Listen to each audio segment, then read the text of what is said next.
The plan for today is to test my newly made 2-layer, 3-turn, 1 3/8 inch ID coil that has an inductance of 1.224 microhenries. We will use it to try to anneal a couple of sizes of brass cartridge casings. We will look at the gate signals and oscillation frequency to determine whether or not this coil design will work dependably with this 1000 watt ZVS induction heater. The standard 6-turn 1 3/4 inch ID work coil runs at about 87 kilohertz and draws about 6 amps of idle current. This one runs at 89 kilohertz and draws about 7 amps of idle current. This is well within the acceptable range for this circuit. The MOSFETs should be easily gated as long as we stay below about 120 kilohertz. Both gate signals are almost square waves. This is a good thing, and it verifies that the MOSFETs will spend very little time in linear mode and therefore stay nice and cool. This is a big deal to me since this 3x2 coil is a big departure in shape from the coils that came with the heaters. Now we will test the system's capability to anneal brass cartridge cases.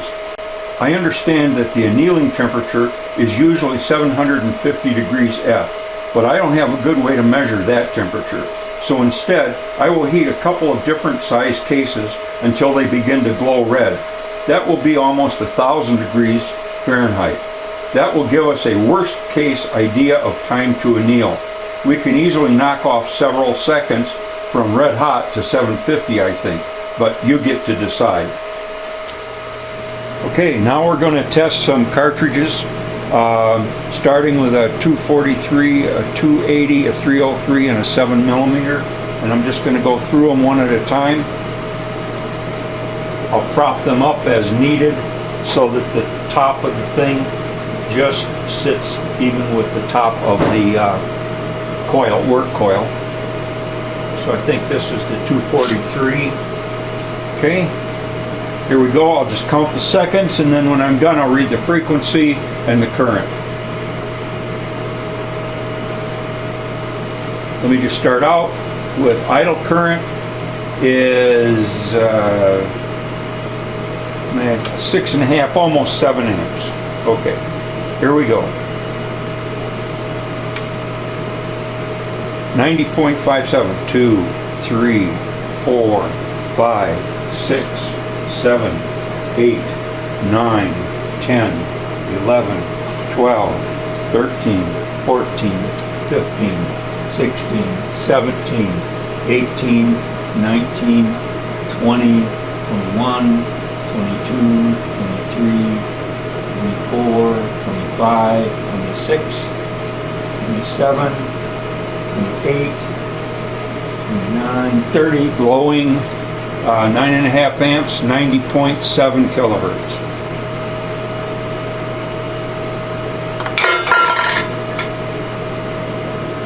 I think this is the 280. It's about the same height.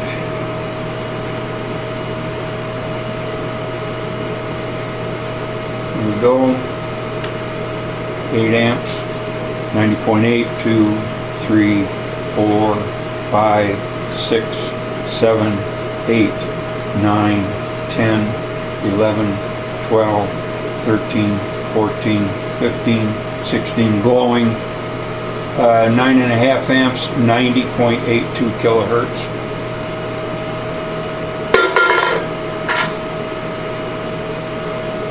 Now we're going for the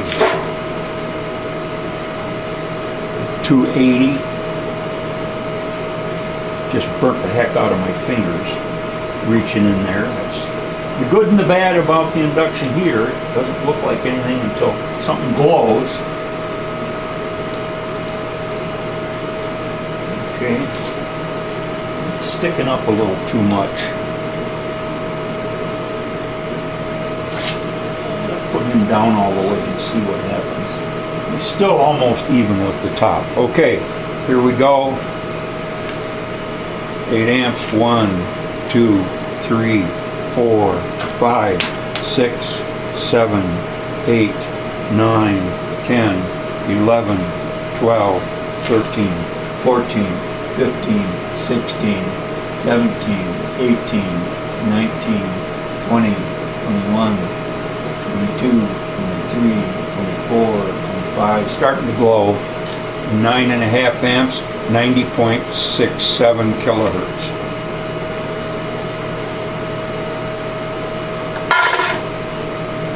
This says it's a 7 millimeter.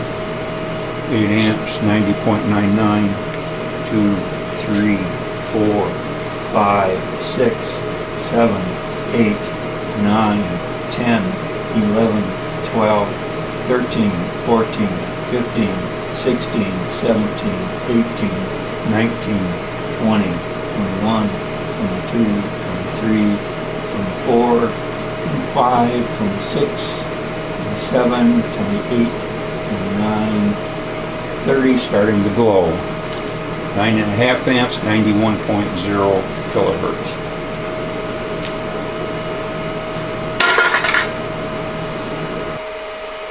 Water temperature got up to 91 degrees Fahrenheit.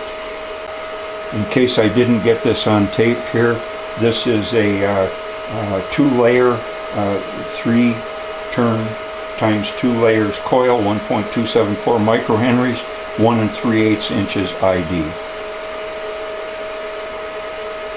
Capacitors got warmer today than they did in the past, but still maybe 20 degrees above ambient. Okay, but the really big thing here, in my view, is the gate signals are nice and square, and that to me is very important for a good continued operation with the machine. I'm checking the MOSFETs; they're hardly above ambient at all. And these two capacitors are maybe 5 degrees above ambient.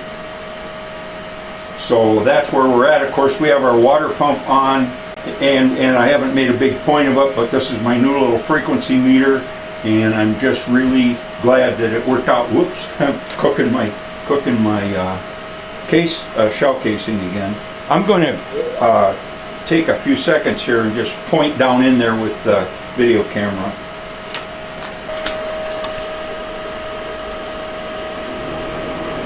So you can see that baby getting way too hot, of course. But it is only the neck that's glowing, so maybe that implies that the heat is concentrated more at the higher levels. Again, a real close-up of the current meter and the frequency meter.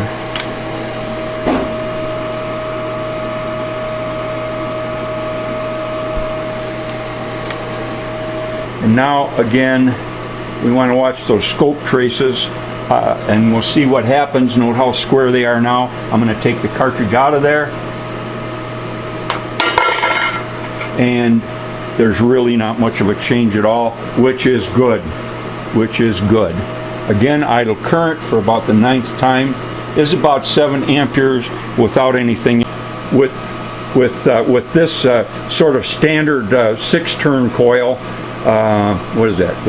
1, 2, 3, 4, 5, 6. Yeah, with this standard 6-turn coil, we got about 6 amps of idle current. So we gained about 1 amp of idle current by going to the 3-turn 2-layer coil. And this coil ID, if I squeeze up against the insulation here, is a 1 3/4 coil, and this one had a idling frequency of, I believe, 87 kilohertz. So the idling frequency here on this one is 89.4. By the way, for this test, we weren't drawing a lot of power, but we did draw power for a little while, and the water temperature only climbed to 81.5 degrees, and of course that's obviously cooling the coil. And in case I didn't make the point, this is the antenna that gathers the information for the frequency meter. And on the back side of that board, there's a little circuit board with a Schmidt trigger signal conditioner, since these little frequency meters require a 5-volt square edge pulse to work properly. That's, of course, a subject for another video, I'd say. This is just a short comment, but again, this 3x2 coil reads 1.274 microhenries, and next up is going to be this coil, which is 6 turns, but with the turns spread out a lot more, and its inductance is 0.97 microhenries. And of course, I'm sure that's because these turns are stretched out more. And I can squeeze it if I wanted to, which I don't really need to, and if I squeeze it to by about 1/3 of the total distance, the inductance goes up to 1.03 microhenries. The point of all this is that I'm thinking that about 0.7 microhenries is the lowest inductance for a coil that will work on this machine. So that one is probably one of the next ones I'll test. Well, I hope some of this made sense to you. I forgot my own numbers now, but it was maybe 12, 15, 18 seconds to get the part to glow. But again, I got to say that that amount of glowing is at least, I'd say, 12, 13, maybe 1400 degrees in some cases. So, and of course, the higher the temperature goes, the slower it's going to increase.